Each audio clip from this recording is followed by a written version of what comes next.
안녕하십니까. 고려대학교 교육학과의 홍우조 교수입니다. 나라가 워낙 어지럽고 하니까 정상화시키고 또 우리가 웅크타드에서 선진국으로 이렇게 그 그룹에 속했잖아요. 그래서 전략적 선도국가, 선진국을 향해서 나아가기 위해서 어떠한 교육적 뒷받침이 필요한가를 오늘 같이 생각해 보도록 하겠습니다. 좋은 교육이라는 것은 이러이러한 것은 좀 고치면 좋지 않겠느냐라는 얘기를 같이 나누고자 합니다. 예. 저는 그 전공 자체가 교사와 학생이 만났을 때 교육적인 상황에서 무엇을 가르치고 배울 것인가 이러한 것을 의사결정하는 그러한 소위 교육 과정이라는 걸 공부하고 있습니다. 그러다 보니까 거시적인 교육 정책하고 미시적인 교실 수업을 이렇게 중간에 링크하면서 미들 업 앤 다운 하는 이러한 분야에 있다 보니까 좀 거시적인 것도 보이고 때로는 미시적인 것도 보여서 제가 이러한 발표를 하게 되었습니다. 예, 제가 오늘 발표하는 순서는 다음과 같습니다. 첫째로는 요즘 교육 상황이 어떤가, 그리고 앞으로 우리가 더 나은 교육을 위해서 이러이러한 목표를 세워야 되지 않겠느냐, 그 교육의 활동을 위한 기준이라는 거, 소위 말해서 교육과정 기준 문서라는 건 이렇게 만들어지면 좋겠다. 또 그리고 소수학습 수업이라는 거, 그리고 교육평가 성과라는 거, 그리고 교육적인 제도라든가 이러한 것들을 어떠한 식으로 마련하면 더 나은 교육이 이루어질 것인가를 논해보겠습니다. 먼저 문재인 정부를 포함해서 최근에 우리나라 교육이 어떠한가를 몇 가지 문제점을 좀 짚어보도록 하겠습니다. 현황이기도 합니다만은. 예. 아시다시피 우리나라 교육은 잘 보이지는 않습니다.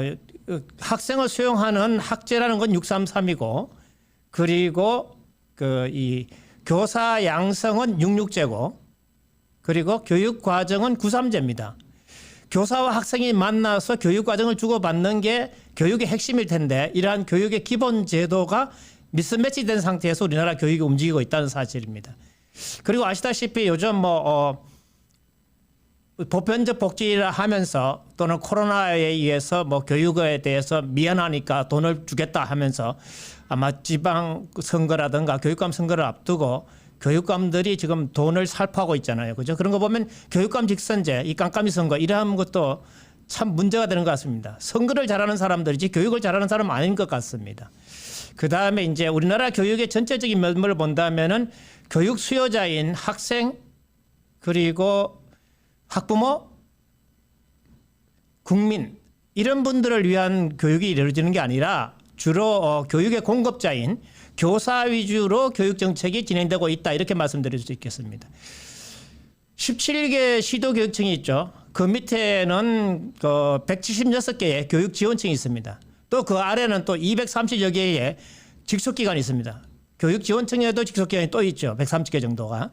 이런 식으로 우리나라는 학교에서 교실에서 교육하는 사람들에 비해서 교육을 주변에서 돕는다는 사람들이 더 비대한, 더 많은 또는 더 높은 지위를 누리는 그러한 식으로 교육이 상당히 왜곡되어 있다는 것을 말씀드리고 싶습니다. 다음. 예. 그리고 우리나라 교육의 재정, 돈을 엄청나게 많이 씁니다. 우리나라가. 독일이 8,300만이죠, 인구가. 우리나라보다 예산이 적습니다. 그런데 독일은 유치원부터 박사까지 무상입니다. 심지어 외국인까지 포함했어요. 그런데 우리는 어떻습니까? 아직 유치원도 무상교육 안 됐죠. 대학은 학생들이 젊은 청년들이 학자금 융자를 통해서 대학을 다녔기 때문에 빚지고 사회생활 출발하죠. 상당히 문제가 많습니다. 이번에 다행히 또 고교까지 무상교육이 됐는데 앞으로도 교육 주변을 좀 정비를 하게 되면은 무상교육을 할 수 있는 교육의 핵심적인 활동에다 돈을 넣을 수 있는 여지가 생기기 때문에 아마 교육 재정을 다시 재편해야 될 것 같습니다. 독일 같은 경우는 심지어 입학식도 없고 졸업식도 없다 그래요. 직원 몇 명 없어요. 그런데 우리나라는 어떻습니까? 학교 가면 지금 버글버글 하죠. 교사보다 안 가르치는 사람 더 많죠. 그 사람들이 다 교사 대접을 해달라고 하니까 참 큰 문제입니다. 예. 그리고 여러 가지로 얘기할 수 있지만은 일단 사립학교 홀대 받죠, 대학 홀대 받죠, 유치원 홀대 받죠, 이러한 것들을 좀 교정해야 되지 않겠나 이렇게 생각합니다. 예, 그리고 아시다시피 우리나라 교육이 조선시대 비슷합니다. 조선시대 또 사농공상이라고 그랬어요. 저희 선친께서도 저한테 사를 강조하셨지. 자본주의가 됐으니까 시장경제가 됐으니까 공상으로 가야 된다. 공상의 기회가 있다. 이런 걸 안 가르치셨어요. 그러다 보니 우리나라 교육도 지금도 공상이 상당히 홀대받는 그러한 교육이 되고 있습니다. 초중등학교 교육 수업 시간만 보더라도 문과는 50%고요. 이과 수업 시간은 30%밖에 안 됩니다. 나머지 예체능이겠죠. 세상에 이 산업혁명, 과학혁명이 지났는데도 아직도 우리는 조선시대식으로 문과형 수업을 하고 있다는 겁니다. 이런 점 상당히 큰 문제겠죠. 여러분들은 교육과정을 안 하니까 그런 게 잘 안 보이겠지만 제 눈에는 잘 보입니다. 잘 보여요. 그리고 아시다시피 이 교사 아까 제가 홀대받고 한다는데 교사는 사기를 먹잖아요. 스스로 자자로 표현하는 교사한테 가장 많습니다. 자긍심, 자부심, 실험, 심지어 자괴감 이러한 것이 교사의 특징 중에 하나입니다. 그렇기 때문에 우리가 선생님들을 잘 예우하는 것도 매우 필요한 일이다 이렇게 말씀드리고 있습니다. 다음. 몇 가지 통계를 보죠. 대학 교육 경쟁력입니다. 우리나라가 뭐 10위권의 경제력이 있다고 합니다. 저도 그렇게 봅니다. 외국 가서 보면은 우리나라의 살림살이 규모나 이런 거 보면 세계 최고죠. 그런데 교육은 어떻습니까?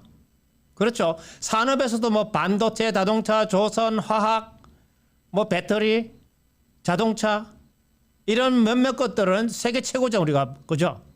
그런데 대학은 어떻습니까? 그것을 뒷받침한 대학원 교육은 어떻습니까? 형편없죠 지금.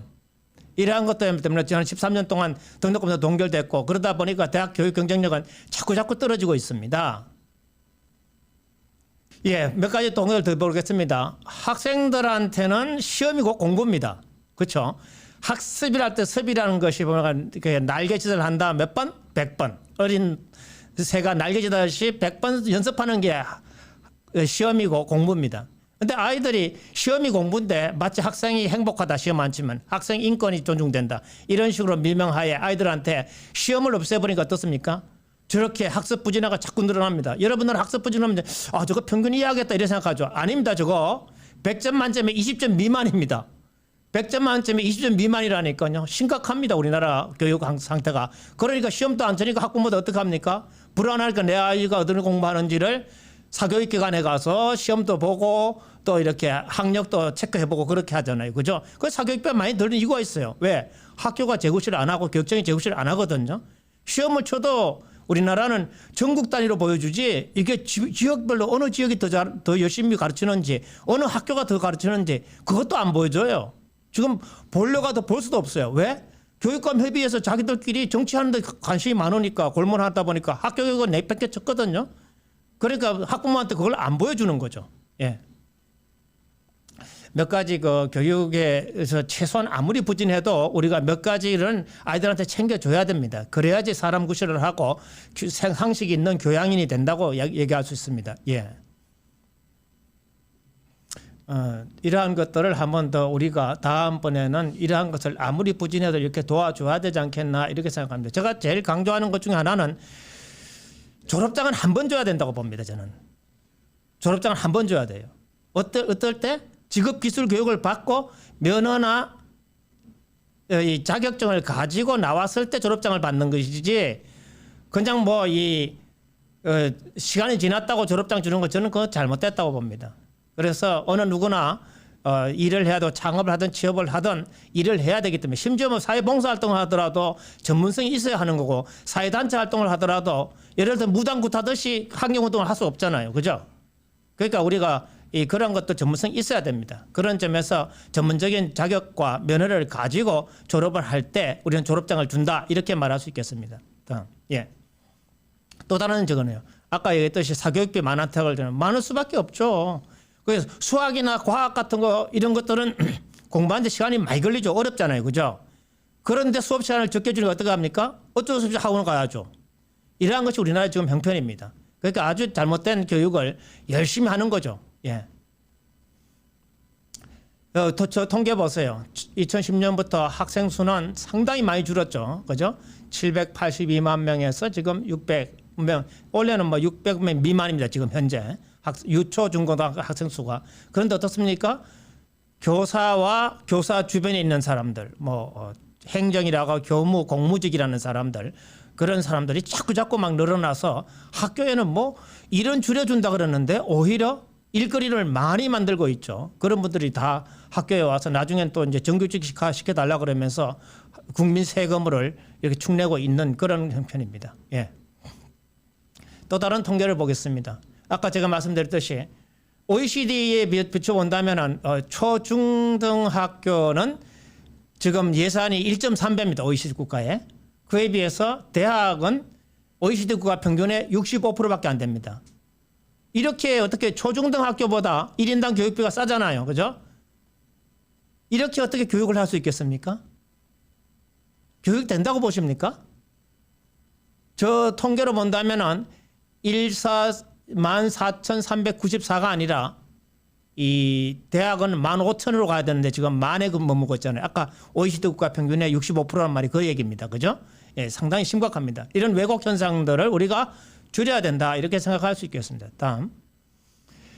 그러니까 대학이 지금 제일 형편없다는 것이 학급당 학생 수 또는 학습 집단의 크기 이걸로 보더라도 대학은 지금 상당히 1인당 그 교실에 들어가는 숫자가 아주 크고 많습니다. 그런데 유초등학교는 소규모 학교를 비롯해서 거의 심지어 10명 미만의 교실도 엄청나게 지금 많이 늘어났죠. 예. 오늘 아침 신문입니다. 그죠? 초중등학교는 돈이 많으니까 이게 왜 돈이 어디서 이렇게 많이 생겼냐라고 묻는다면은 지방교육재정교부금법이라고 있습니다. 이제 어디서 교육비를 마련할까? 그런데 초기에 이걸 마련할 때는 초중등학교가 워낙 열악하니까 초중등학교를 좀 도와주자라고 생각해서 만든 겁니다. 근데 세월이 지나다 보니까 자동으로 내국세의 20.79%가 확보되니까 돈이 엄청나게 넘치는 거예요. 그러니까 교육감이 내년에 6월에 선거가 있지. 그러니까 어떻게 합니까? 표심을 사야죠. 한심을 사야죠. 몇 배를 해야죠. 그러니까 저렇게 돈을 펑펑 쓰는 거예요. 대학은 보릿고개죠. 고난의 행군을 하고 있죠. 그죠? 13년째 대학 등록금이 동결된 상태입니다. 대학에 지금 신입생 충원율도 상당히 낮아지고 있고 그런 점에서 대학이 상당히 어렵기 때문에 어떻게 보면 우리나라의 전문적인 직업 기술을 가지고 일할 수 있는 사람들의 질이 낮아지고 있다 이렇게 말할 수 있는 거죠. 자, 이러한 상황에서 이제 새롭게 교육을 설계해야 되지 않겠느냐 이렇게 생각을 합니다. 예. 얼마 전에 아시다시피 웅크타드 옛날에 우리 전쟁 후에 우리나라도 많이 도와줬죠, 그죠? 그런 데서 우리나라를 A가 아니라 B그룹에 A그룹보다 B그룹이 제일 선진국입니다. B그룹의 한 나라로 우리를 포함시켰어요. 다시 말해서 우리는 이제 개독을 졸업을 한 거예요. 지난해 이미 우리나라 19년이죠. 우리나라 그 재경부라든가 기재부에서도 우리도 이제 개도국의 특혜라든가 이런 것을 좀 사양하고 우리도 이제 원조도 주잖아요. 이제는 그런 측면에서 우리가 B그룹에 속했습니다. 명실상부하게 이제 선진국입니다. 선진국인데 어떻게 해야 됩니까? 그죠? 또 하나 재밌는 것은 이 러시아가 아시다시피 개혁 개방하고 난 뒤에 자유방임에 시달리는 바람에 나라가 엉망이 되고 있잖아요. 그렇게 러시아의 어떤 사회문제 연구소의 사학자가 그런 주장을 했답니다. 이거 러시아 안 되겠다. 88 올림픽에서 봤잖아요. 그죠? 동구권들이 우리나라 이거 안 되겠다 이래갖고 이러다가 이 중국한테 밀려갖고 시베리아 다 뺏기는 거 아니냐 하면서 차라리 한국하고 통일해갖고 시베리아 그 강대한 자원들을 같이 개발하면 좋겠다. 우리도 북극 항로도 개발하고 그러려면은 우리 이것도 생각해 봐야 됩니다. 그죠? 예. 좋습니다. 예. 그러면 이제 교육의 방향을 잡아야죠. 그죠? 예. 우리가 식민지 때는 교육 구국했다 그러잖아요. 그 다음에 이제 건국할 때는 교육 입국이었고, 전쟁할 때는 교육 호국이었죠. 그죠? 학도병도 나가고 교육 호국이었죠. 산업화 할 때는 교육 흥국이었어요. 그죠? 교육 부국, 교육 흥국이었죠. 민주화 할 때는 교육 보국이죠. 나라에 도움이 되도록 한다. 교육 보국이. 그럼 이제 선진국 때는 어떻게 됩니까? 그렇죠. 인류교육으로 나가야 되는 거죠. 인류교육으로. 인류교육은 여러 가지로 할 수 있겠습니다만은 전략적 선도국가가 되기 위해서 first one, number one, only one 또는 히든 챔피언 컴퍼니 이런 것도 우리가 많이 가져야 되기 때문에 그래야 선진국이 되는 거잖아요. 그죠? 전략적 선도 국가에 대해서는 저는 교육으로 본다면 오체 만족을 해야 된다고 봅니다. 최신의 교육 방법, 그리고 불합리한 아이들을 제대로 포용하는 교육, 그리고 이 학생들의 잠재력을 최대로 발현하는 교육, 그리고 각자의 적성과 진로에 맞는 최적의 교육, 이렇게 해서 개인과 사회와 국가와 인류에게 도움이 되는 최선의 교육, 이러한 방향을 잡아야지 오체 만족의 교육으로 통해서 인류 교육을 지향할 수 있지 않느냐, 이렇게 봅니다. 예. 제가 아까 제 공부가 뭘 가르치고 배우냐라고 얘기했습니다. 예, 교사와 학생이 만나면 4가지 배를 주고 받습니다. 추석 앞이니까 배 얘기가 나오는군요. 외가배, 무가배, 어가배, 제가배입니다. 다시 말해서 교사와 학생이 만날 때 왜 그것을 가르치고 배우느냐 하는 교육 목표가 있죠. 뭘 가르치고 배워야 되느냐 하는 게 바로 제가 공부하는 교육 내용, 교육 과정입니다. 교육 경험이고 교육 활동입니다. 그리고 어떻게 가르치고 배울 것이냐 하는 어가배죠. 지금 저처럼 이렇게 프롬프트 보고 이렇게 맨손으로 할 수도 있는 거죠. 예. 제대로 가르치고 배우고 있는가 제가배입니다. 교육 평가입니다. 예. 그렇게 4가지 배를 주고 받습니다. 예. 그래서 교육과정이라는 것은 좋은 교육과정 기준, 교육활동의 기준을 만들어서 학생들에게 풍성하고 유익한 공부와 삶의 기회를 만들어서 개인적 사회적 기여를 한다. 기준을 만들어서 기회를 제공하고 그리고 기여를 한다. 이렇게 말할 수 있겠습니다. 참 좋은 말이죠. 그래서 저희 분야는 한정된 시간 안에 사람이 다 어차피 시한부잖아요. 그죠? 한정된 시간 안에 가장 가치 있는 학습 경험을 찾아서 제공하는 일이 저희들의 일입니다. 예. 그렇게 쓸데없는 거 가르치면 안 됩니다. 근데 공부를 이렇게 가만히 보면은요. 모두에게 같게 가르치다가 집단별로 다르게 가르치는 거거든요. 모두에게 같게 가르치는 것은 어떠한 차이에도 불구하고예요. 안 되는 영어로 하면 in spite of any difference죠. 어떠한 차이에도 불구하고 균등하게 교육복지로 학습복지로 가르치는 거죠. 그걸 지나게 되면은 각 집단에 따라서 차별이 아닌 차이. 오늘날은 보면 대부분 사람들이 막 때려 써죠. 모든 차이는 차별인 것처럼. 사실 차이하고 차별은 다른 거죠. 차이에 따라 알맞게 according to any difference겠거나 아니면 그죠? 차이에 따라겠죠. 그죠? 알맞게 그렇게 이 교육을 그렇게 변화시켜 가는 겁니다. 그러니까 유초 중학교까지는 차이에도 불구하고 균등하게 같게 가르치다가 그다음에 고등학교부터는 차이에 따라 알맞게 맞춤형으로 가르치는 그런 쪽으로 변화되는 것이죠. 예. 이러한 원리에 따라서 모두에게 각계에서 각 집단별로 다르게 대동소이로부터 대이소동으로 움직인다 이렇게 말할 수 있습니다. 공부라는 가만히 보면은 공부하는 법, 일하는 법, 살아가는 법 가르치는 겁니다. 그걸 각계 가르치다가 집단별로 다르게 가르치는 거죠. 예. 그래서 저 생각으로는 교육의 성과랑은 여러 가지가 있지만 각자 제각길 찾아가는 겁니다. 그래서 각자 제각길 찾아서 각자 자기 분야에서 창의적인 발상, 발견, 발명을 하는 것이 제대로 공부하는 거죠. 그리고 우리가 가만히 보면 요즘 세계화 시대니까 이렇게 한 전공과 외국어를 제대로 공부하는 거죠. 대학 교육에 이런 모토가 있습니다. Know everything about something and something about everything. 이런 표현이 있습니다. 그 얘기는 뭐냐 하면은 자기 전공에 대해서는 100% 빠삭하게 잘 알고 그리고 그 나머지 분야에서는 아주 중요한 건덕지만 알아라. 그렇게 하나는 이제 전공이고 하나는 교양이죠. 이거를 잘 가르치는 겁니다. 마찬가지입니다. 아까 각계 가르치다가 각 집단별로 다르게 가르치는 것. 이거가 같이 연결되죠. 그래서 우리가 자세로서는 스스로 자기주도 학습을 하고 그리고 협동적인으로 공부하고 일하고 살아가는 그런 법을 가르치는 게 교육이다. 이렇게 말씀드릴 수 있겠습니다. 예. 예. 앞부분에서는 제가 이제 교육의 문제, 현황, 그리고 방향에 대해서 짚어봤습니다. 조금 지나고 난 뒤에 이제 하나하나 대안을 짚어가면서 차기 정부에서는 좀 이러한 교육이 펼쳐졌으면 좋겠다라는 말씀을 드리고자 합니다. 감사합니다.